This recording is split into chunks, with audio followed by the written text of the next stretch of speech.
What's good, chat? Welcome back to another video, man. Today, we doing this new series on the channel where we debate NBA players, man. We got Kobe versus Lebron today. Now, we're gonna go year by year and compare their careers side by side to see who is really better. You know what I'm saying?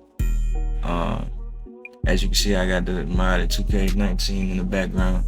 If you want to debate, if you want 2K mods, if you want to play with other people, join the Discord. It will be in the description.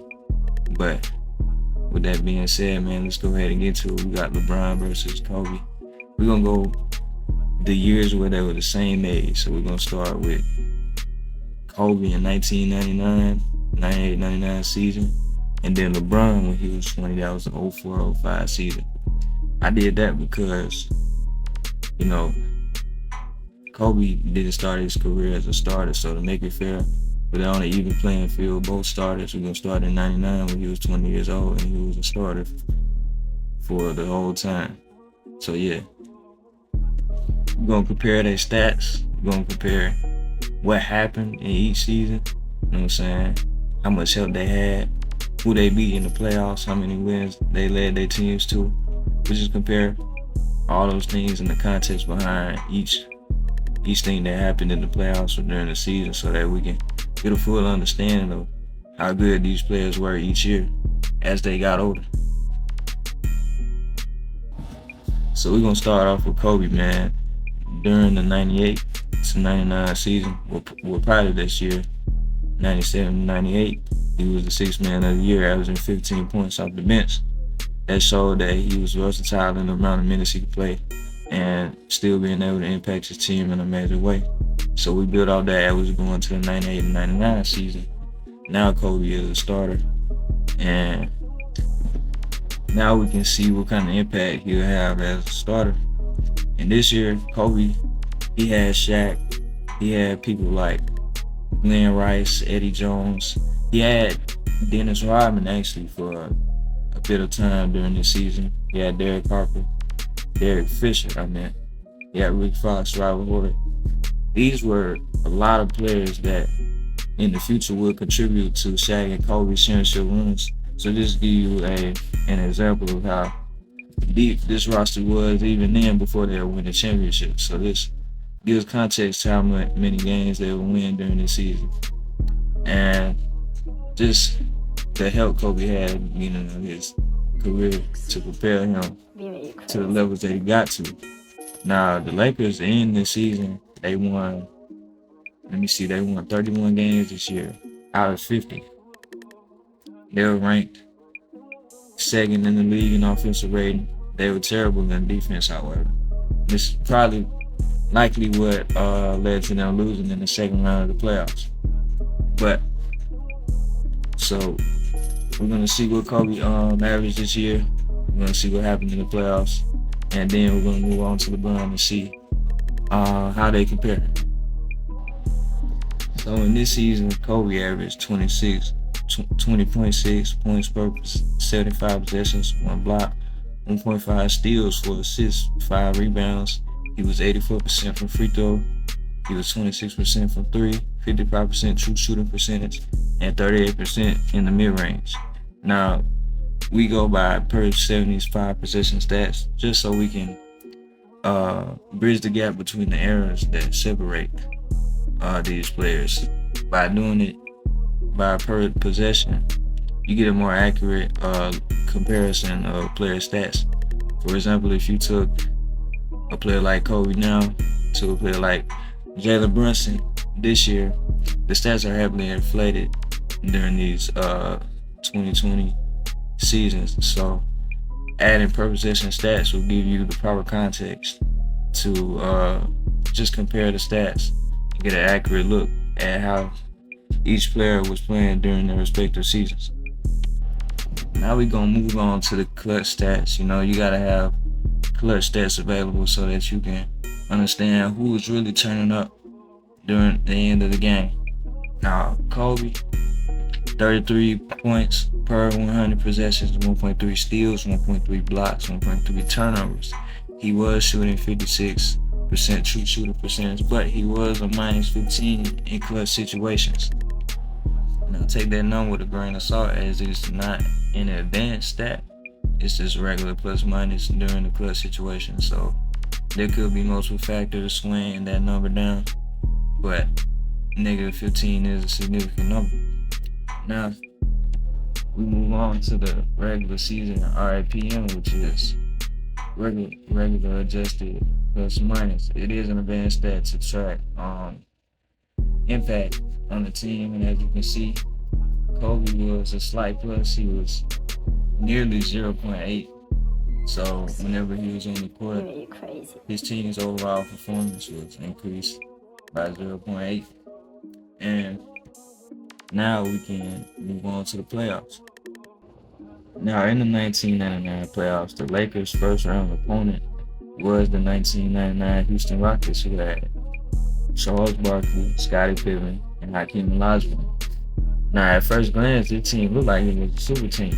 But you gotta understand, at this point of their careers, they were not nowhere near close to their primes. So they were just kind of like three old dudes that were still pretty good, but they weren't in their prime anymore. And this didn't amount to anything much because the Lakers dealt with them swiftly in 4 games. Now, Kobe in this series did not play well offensively. However, in this series, Kobe averaged 18 points, 3 turnovers, 2 blocks, 2 steals, 6 assists, 7 rebounds. He was nearly 94% from his free throw range, but he was shooting only 40% from the field, but he shot 36% from 3. Now, Kobe, in all of the aspects of the game, was pretty good this series, especially on the defensive end, averaging 2 blocks and 2 steals per game. But that 18 points combined with 40% from the field was not cutting it. That was a significant step down from his offensive performance during the season. But we'll see if he can pick up the slack during the next series. Now in the second round, Kobe and the Lakers played the Spurs. Now Kobe in this series played much better scoring wise. 21 points per game on 45% from the field, 33% from 3. The only thing bad about his scoring performance was his free throw percentage. He was at 68%. It was a large dip from his regular season free throw percentage. And during the series, he averaged 1.8 steals, half a block, 6.5 rebounds, and 3.5 assists. But he did average 5 turnovers. And this probably was due to the great defense that San Antonio played during this time. San Antonio went on to win the championship, but San Antonio was on a different level defensively, especially with David Robinson and Tim Duncan during this time. Overall, we could say that Kobe had a decent playoff run. I wouldn't say it was a dip in performance. His turnovers did jump up a lot during the series against the Spurs, but overall, this was a decent playoff series for him for his first time being a starter. So the stat line that Kobe had during this whole playoffs, which was the first round against Houston and the second round against San Antonio, Kobe averaged 20 points a game, 4 turnovers, 1.3 blocks, 2 steals, 4.6 assists, 7 rebounds. He was 80% from the free throw line. He shot 46% effective field goal percentage, and he was nearly 35% from 3. This was a good, I would say decent to good playoff run for his first time being a starter. And we can say that for right now he has no blunders on his resume. But we'll see as time goes on. We'll see how he performs. As you know, we have 2004 coming up. That may be a blunder on his resume, maybe not, but we'll see. So now we're gonna move on to LeBron's portion of this video and see how he stacks up against 1999 Kobe Bryant.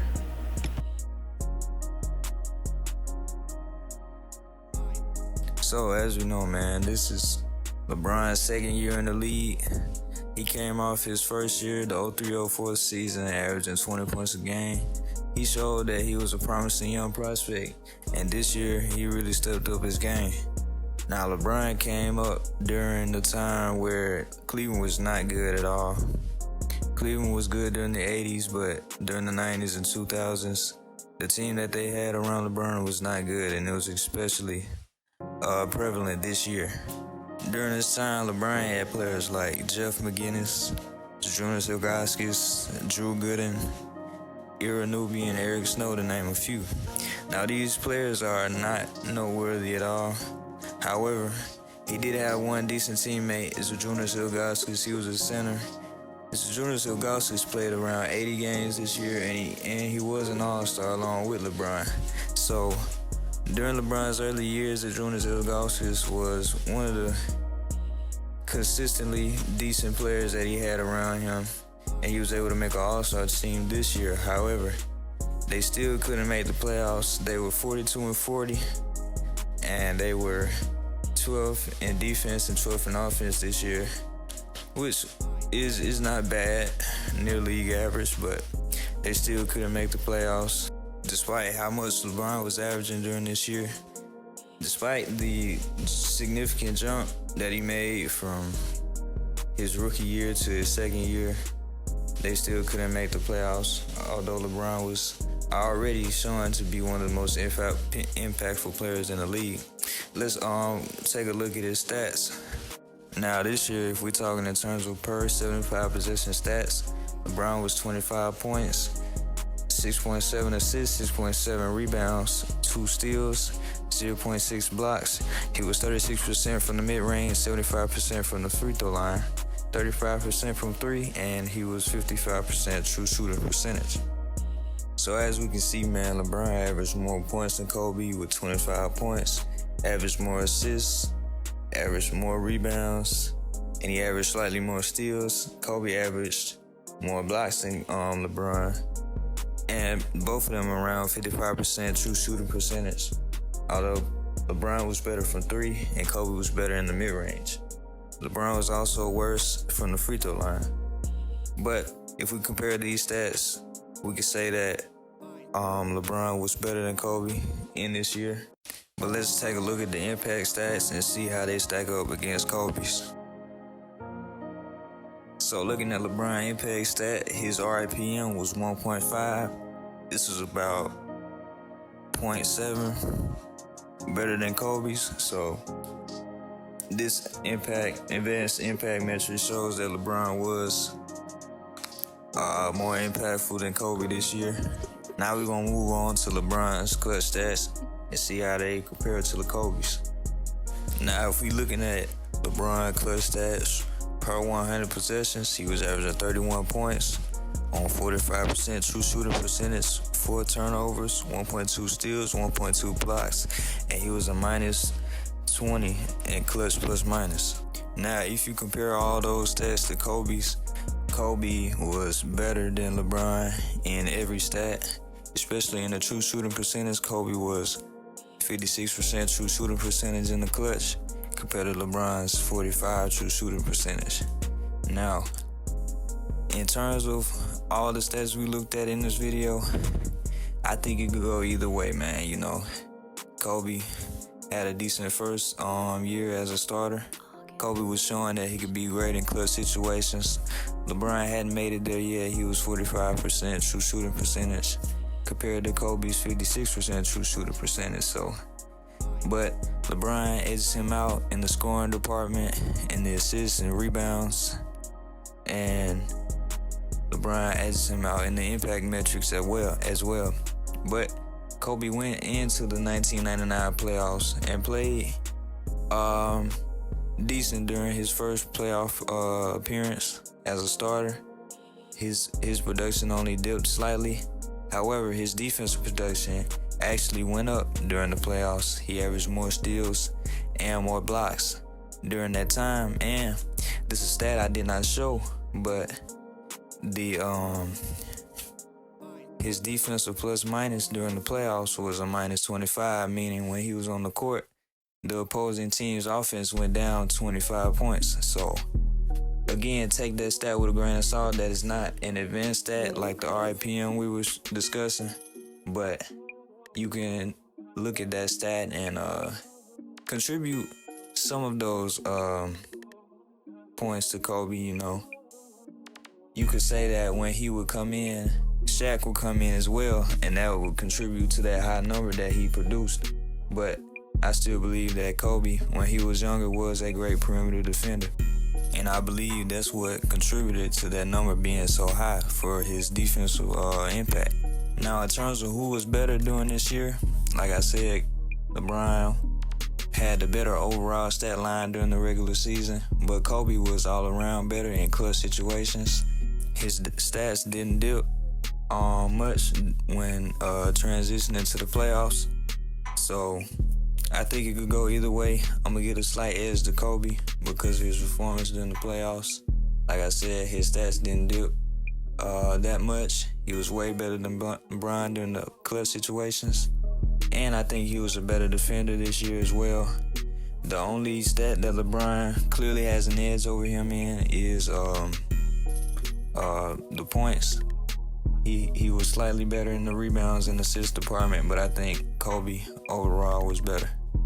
Now, we can't compare Kobe's stats from the playoffs to LeBron's stats to the playoffs because LeBron didn't make it to the playoffs in his age 20 season. But we can just chalk that up to the teammates that he had. Like I said, Zydrunas Ilgauskas was an all-star this year, but it just wasn't enough considering the fact that every other teammate that LeBron had at that time was not up to par. So I think it could go either way. LeBron was great during this season. The jump that he made from his rookie season to his second season was amazing. But being that this was Kobe's first year as a starter and the way he performed, especially on the defensive end and in clutch situations, I'm going to give this year to Kobe. Let me know what y'all think, man. I'm going to see y'all in the next part.